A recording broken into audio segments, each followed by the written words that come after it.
París, cuna de algunas de las mayores obras de arte del mundo, es una ciudad que atrae a artistas y amantes del arte de todas partes. Todos ellos deseosos de empaparse de esta extraordinaria atmósfera de creatividad y cultura.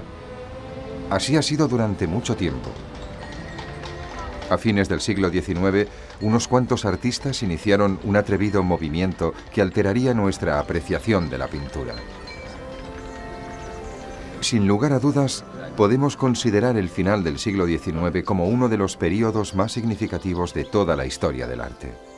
Fue la época de los grandes impresionistas y de los también grandes postimpresionistas. A mediados del siglo XIX, el salón era virtualmente la única vía de los artistas hacia el éxito. De todos modos, a principios de la década de 1860 se empezó a cuestionar este sistema, así como el tipo de arte que era seleccionado por los jurados oficiales. Cualquier obra remitida al salón que no se ajustara al gusto del jurado sencillamente no se seleccionaba y por tanto no se exponía.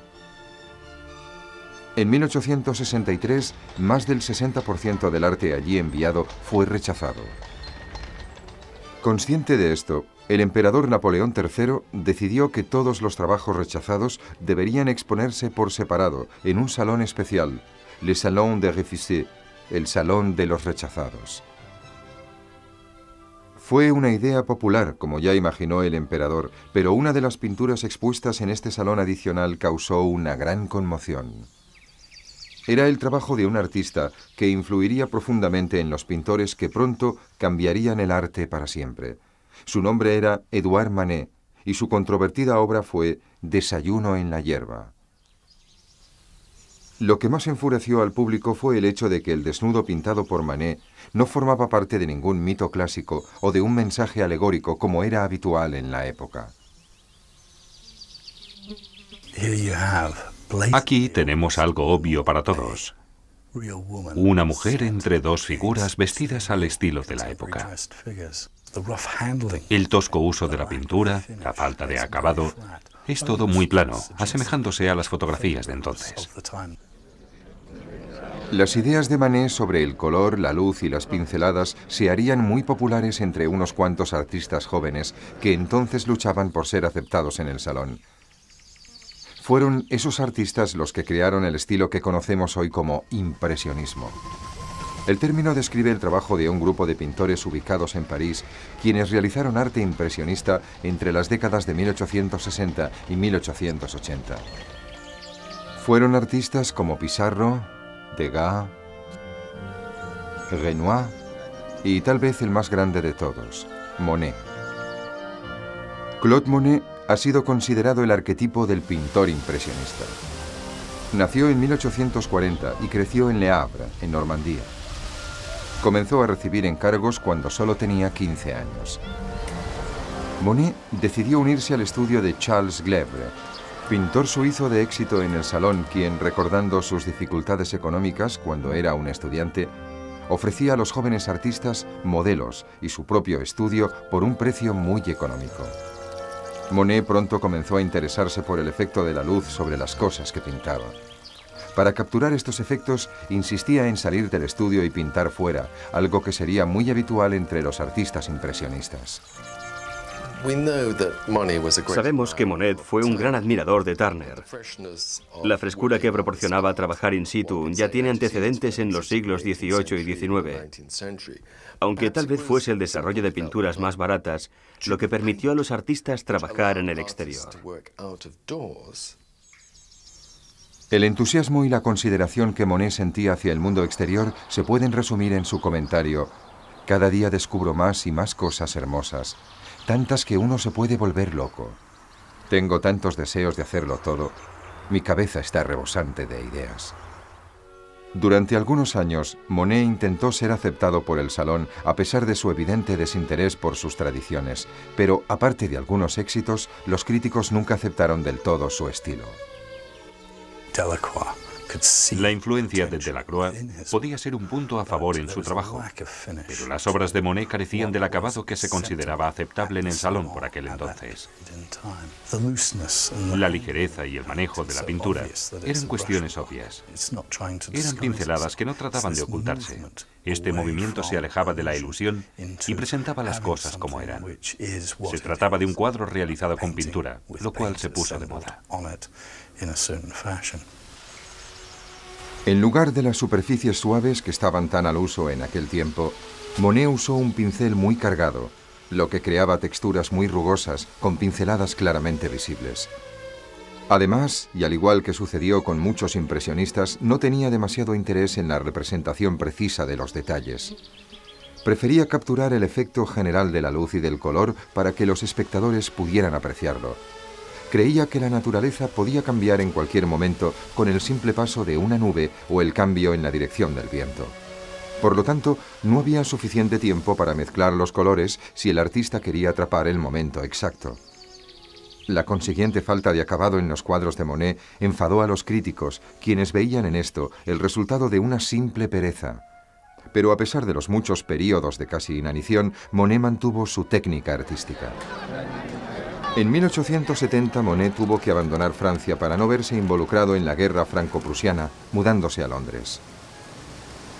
Fue allí donde conoció al marchante Paul Durand-Ruel, un hombre que sintió simpatía por las ideas de Monet y que llegaría a ser uno de los principales defensores de los impresionistas.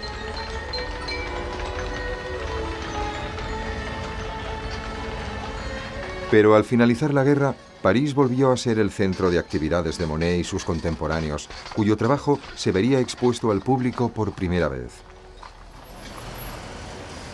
Cansados de los continuos rechazos del salón, los artistas que serían conocidos como los impresionistas decidieron presentar su propia exposición en el estudio de un fotógrafo en el Boulevard de los Capuchinos. El 15 de abril de 1874, el mundo pudo contemplar por primera vez el arte impresionista. Se encontraban expuestos los trabajos de Monet, Renoir, Degas y Pissarro, entre otros, incluyendo a Manet, quien a pesar de no ser un impresionista en toda regla, mantenía una relación muy estrecha con aquellos que sí lo eran. Una de las obras de Monet, titulada Impresión Sol Naciente, llevó a un asombrado crítico a burlarse del grupo llamándoles impresionistas a modo despectivo, pero los integrantes del grupo admitieron ese nombre para denominarse a sí mismos. Una crítica publicada nos ayuda a entender el sarcasmo con el que se hablaba de Monet y sus colegas. Estos que se creen artistas y se llaman a sí mismos revolucionarios, impresionistas, cogen un lienzo, lo colorean, lo llenan de pinceladas y lo firman con su nombre. A pesar de la dura oposición, los impresionistas siguieron experimentando con sus nuevas ideas. El deseo de ver distintos efectos de la luz sobre un sujeto en horas diferentes del día obligaba a menudo al artista a realizar el dibujo varias veces.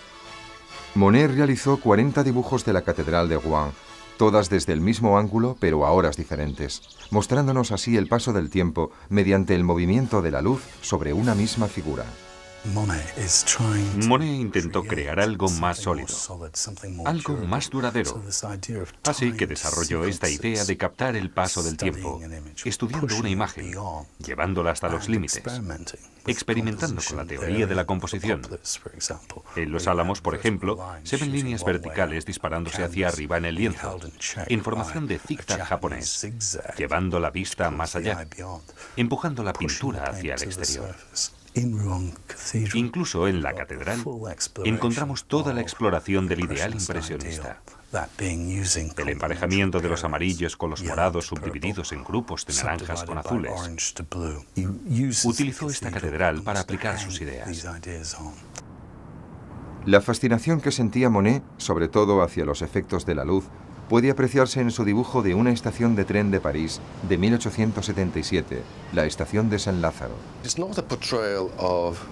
No es la estación en lo referente a la actividad humana lo que es importante. es el movimiento del humo, del vapor, encerrado en el marco de la estación misma. Aquí Monet reflejó con veracidad exactamente lo que veía, con pinceladas rotas que plasmaban su visión. No es la acumulación de cosas que sabía que estaban allí, sino la impresión que éstas causaban en su retina. Estos trenes eran absolutamente nuevos. La gente vestía la última moda. Los bloques de apartamentos que se ven al fondo eran también nuevos. Eran temas modernos para un artista contemporáneo. El entusiasmo de Monet por pintar escenas reales del exterior, según él las veía, fue compartido por uno de sus amigos y colegas, Camille Pissarro, quien contribuyó con su trabajo en la primera exposición impresionista de 1874 y en todas las que siguieron. Los logros de Pissarro en el impresionismo se desarrollaron a través de su relación con Monet y otros pintores. Tuvo que irse a Londres, como le pasó a Monet durante la guerra franco-prusiana, y se puso a pintar en Eschaut, una zona al sur de la capital británica donde residía. Su pintura de Lower Norwood está llena de las toscas pinceladas y la ausencia de líneas que ya hemos visto en Monet.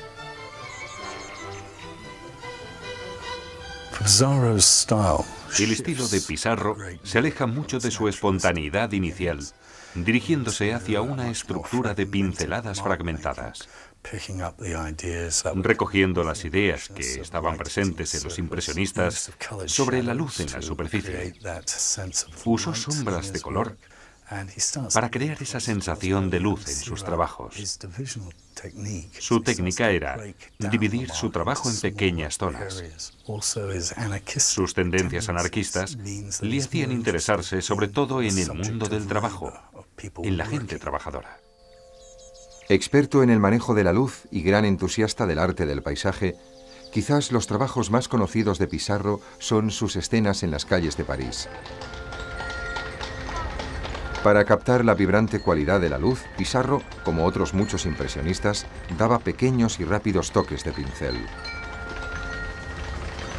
De nuevo, los críticos reaccionaron enérgicamente en contra, pero en 1897, casi al final de la carrera de Pissarro, el cuadro El Boulevard de los Italianos logró mucha más aceptación.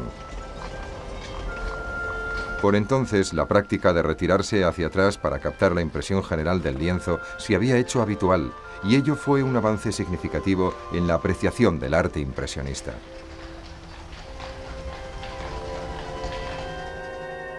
Otro pintor esencial en el movimiento impresionista fue el gran amigo de Monet, Pierre-Auguste Renoir. Renoir quizás sea el más apreciado de todos los impresionistas debido a los motivos retratados: escenas sencillas de la vida real con niños guapos, adultos ociosos, flores y hermosos desnudos. Aunque realizó muchos paisajes, su especialidad fue el estudio de la figura humana, a menudo en escenas de grupo. Un ejemplo de esta tendencia, pintado en 1881, fue Almuerzo de remeros. Uno se siente como si asistiera a la escena, una escena llena de posturas casuales, no posadas. Renoir fue grande en las descripciones de grupos, creando escenas muy vivas, con una mezcla de colores particular y una especial habilidad para mostrar cómo se refleja la luz del sol sobre sus personajes.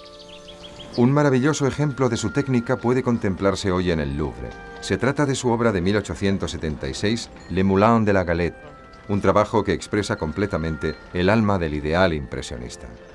Algo típico en la obra de Renoir es que causa una impresión transitoria, una alegría al contemplar su obra, un placer a la vista.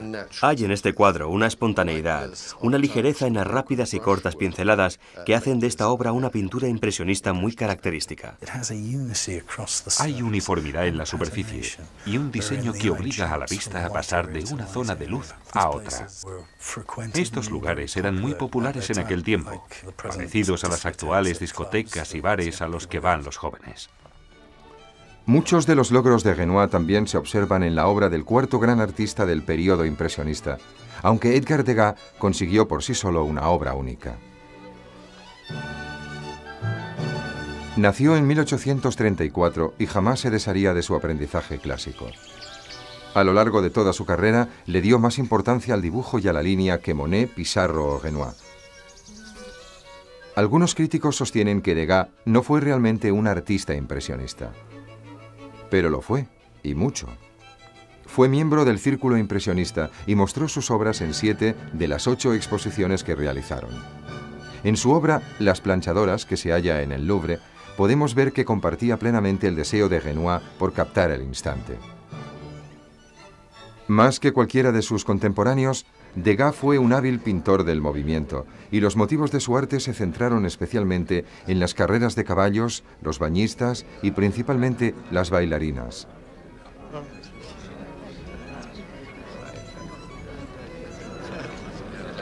Captó estos motivos, recortando escenas y figuras de un modo aparentemente accidental. Tomó prestada esta técnica de los grabados a color de los artistas del siglo XVIII. Los impresionistas también mostraron mucho interés por el reciente descubrimiento de la fotografía.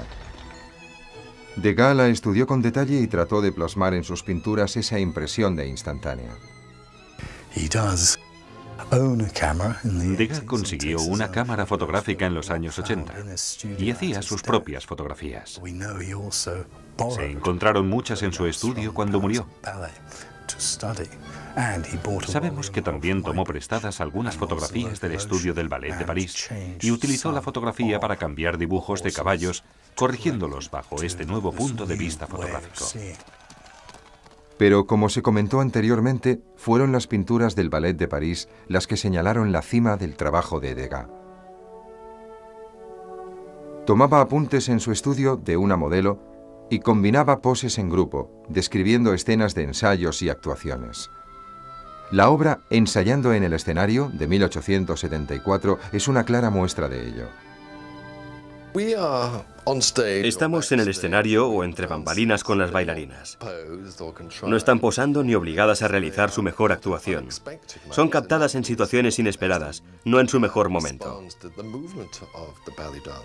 Degas responde al movimiento de las bailarinas y ese punto de partida tan poco convencional me interesa más que, digamos, la puesta en escena.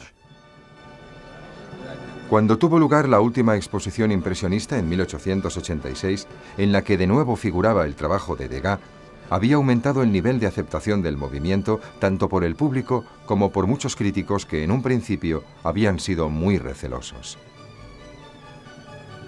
No obstante, hacia 1886, la unidad del movimiento impresionista comenzó a desvanecerse. Las sutiles diferencias de planteamiento de algunos de estos pintores les llevó poco a poco a ser descritos como postimpresionistas. Desde un punto de vista técnico, uno de los artistas más innovadores de este movimiento fue Georges Seurat. Fue en la octava y última exposición de los impresionistas, en 1886, en la que Georges Seurat mostró su obra Un domingo por la tarde en la isla de la Grande Jatte. Seurat era experto en un método que llamó divisionismo, también conocido como puntillismo.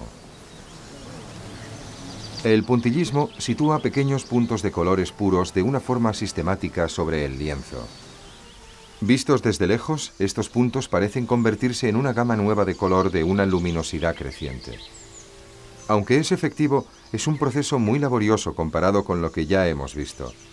Mientras que los impresionistas lo lograban espontáneamente, Seurat lo hacía deliberadamente y con mucho esfuerzo. Se aplica el pigmento puro sobre la superficie del lienzo y mediante la yuxtaposición de ciertos colores se crea un tercer tono. A medida que uno se va alejando de la tela, estos colores parecen fundirse creando un tercer color o una tercera sensación de color. Las sombras retenían los colores de los elementos cercanos, de manera que se creaba una unión entre ellos. Así, un campo con hierba también tendría reflejos del azul del cielo. Su trabajo meticuloso y su evidente amor por las formas matemáticas en el arte pueden verse en su estudio del Puente de Courbevoie, de 1886.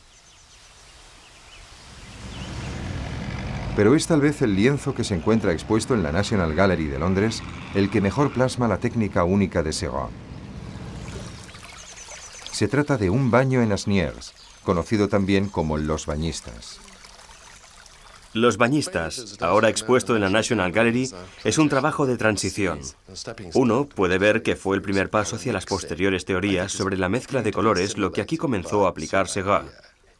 Sus pinceladas muestran una organización y una claridad que difieren mucho de la forma de trabajar de los impresionistas. Hay una paleta de gama alta, organización y claridad en la composición. No se deja nada al azar. En el trabajo de Seurat, la aparente falta de forma de las primeras pinturas impresionistas fue sustituida por una regularidad estricta, y este sentido intelectual puede verse como un gran alejamiento de la tradición. Su preocupación por el color fue compartida por otro artista que también sería considerado posteriormente como postimpresionista, Paul Cézanne. Nació en 1839 y su desarrollo artístico, al igual que el de Seurat, estuvo muy influido por el impresionismo. Entre 1872 y 1873 trabajó con Pissarro aprendiendo la técnica de los impresionistas, y algunas de sus obras pudieron verse en sus primeras exposiciones. Aunque Cézanne había aceptado en un principio las teorías impresionistas sobre el color y el uso de temas cotidianos como motivo, se sintió frustrado por la falta de forma y de estructura de ese estilo. Cézanne realizó paisajes y naturalezas muertas usando una nueva teoría del color. Creía en la representación de la naturaleza a través de diseños de color. Pensaba que el color es lo único que vemos y que el color debería bastar para cumplir el papel tradicional de las luces y las sombras a la hora de dar profundidad y solidez a los motivos que pintaba. No quería regresar a los convencionalismos académicos de dibujar y sombrear, y en su lugar utilizaba colores fuertes e intensos para dar vida a sus obras en los distintos planos y volúmenes. Si tenía que distorsionar las líneas para conseguir el efecto deseado, lo hacía. Cézanne modelaba con el color. Hay en él una estructura subyacente y una forma de dibujar que anteriormente no tuvieron sus precursores impresionistas. De hecho, es difícil encontrar el dibujo en el impresionismo. Cézanne lo hacía constantemente. En su lucha por representar a la naturaleza puramente con el color, Cézanne trabajó de modo incesante durante muchos años. Su gran reto fue aplicar sus teorías a la pintura de paisajes en las que no podía usar la técnica instantánea de los impresionistas. Se pasó días, meses e incluso años experimentando con los motivos de su trabajo. Uno de ellos fue la montaña de Saint-Victoire, cerca de su casa, pintada muy a menudo y en la que nos impresiona con su uso del color para dar solidez a los temas que retrata. Logró esta solidez concentrándose en la superficie y desplazando el punto de perspectiva hacia un lado. De hecho, sus pinceladas se centraban en la superficie. Modulaba el espacio gracias a la interacción de colores fríos y cálidos. Los fríos retrocedían y los cálidos avanzaban.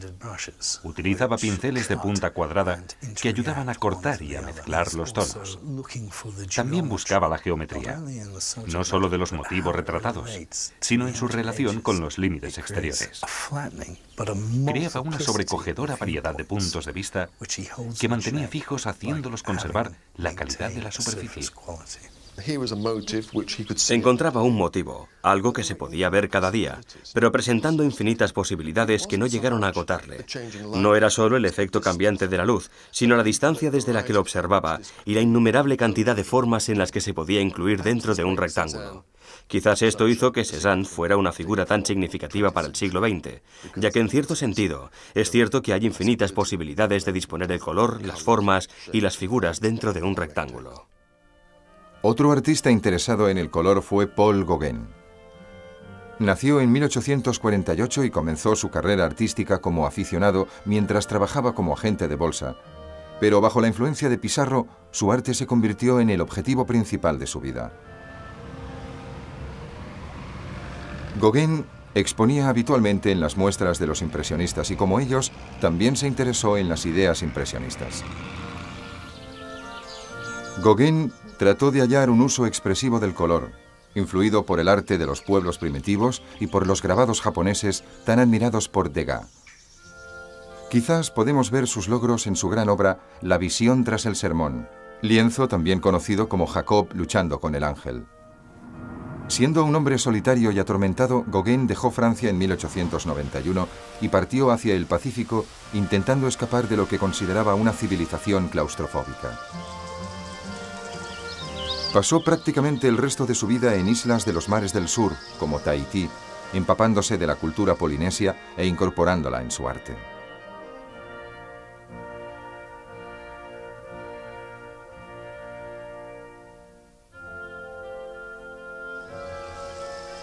Además de su importancia como uno de los mejores representantes del período postimpresionista, Gauguin también fue una de las pocas personas que apreciaron en ese momento el arte de otro gran postimpresionista, un hombre solitario y atormentado, un artista sin el cual cualquier referencia al postimpresionismo sería incompleta, Vincent van Gogh.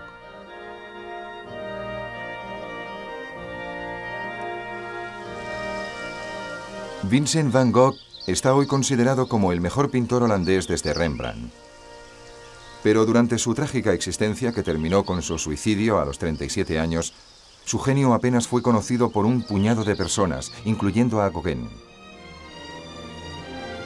La hoy tan famosa vida de Vincent van Gogh es un ejemplo clásico de un artista absolutamente ignorado en vida, pero reverenciado posteriormente. En la década de 1880 vemos su transición desde la pintura basada en las tonalidades de los Países Bajos hasta su traslado a París, donde fue influido por Pissarro y comenzó a trabajar con pinceladas cortas.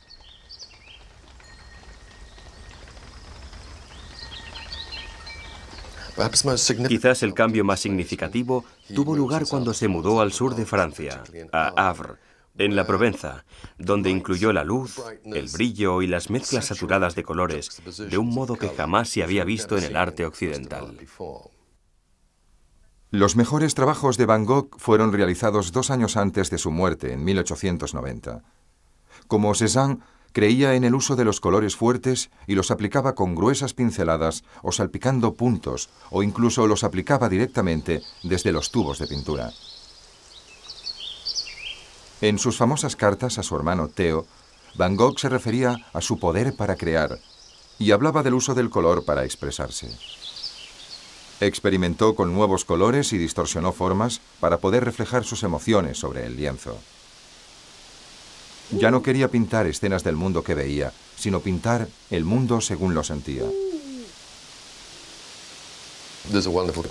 Hay una fantástica cita en una carta a su hermano. El color quiere decir algo en sí mismo. Uno no puede pasar sin ello. Uno debe usarlo. El resultado es más hermoso que la simple imitación de las cosas mismas. Para Van Gogh, esto significó, de hecho, una manera pacífica de ser feliz, abandonando, por supuesto, el realismo. Hay discrepancias en cuanto a la perspectiva, pero es el efecto del color principalmente y el efecto producido sobre las líneas lo que él quiere realmente comunicar. Utilizó el color de una manera muy expresiva, es decir, abandonándose, intentando crear un espacio ilusorio, empujándolo por la superficie. Ciertos colores tenían significados específicos. Por ejemplo, el amarillo significaba un renacimiento. Durante sus últimos años, Van Gogh produjo una prodigiosa cantidad de pinturas a pesar de sus continuos ataques de locura. Fue durante uno de esos ataques cuando se lanzó con una cuchilla sobre Paul Gauguin, su gran admirador, que había ido a quedarse con él en la Provenza. Lleno de remordimientos, aquella noche Van Gogh se cortó la oreja. No obstante, durante los períodos lúcidos, realizó algunas de sus más famosas pinturas, muchas de ellas describiendo los temas más simples. Sus obras Campo de trigo con cipreses y Los girasoles son solo 2 de los muchos trabajos memorables creados por un hombre al que se le agotaba el tiempo. De hecho, se pegó un tiro el 27 de julio de 1890, habiendo vivido en la más absoluta pobreza, sin saber del éxito que tendrían sus obras en el siglo posterior. Más que cualquiera de los grandes artistas del impresionismo y el postimpresionismo, Vincent van Gogh pagó el mayor precio por su compromiso, el compromiso con la innovación y la experimentación que caracterizó el trabajo de los grandes impresionistas y sus seguidores. Fue un período que contribuyó significativamente a la evolución del arte, que ya nunca sería igual.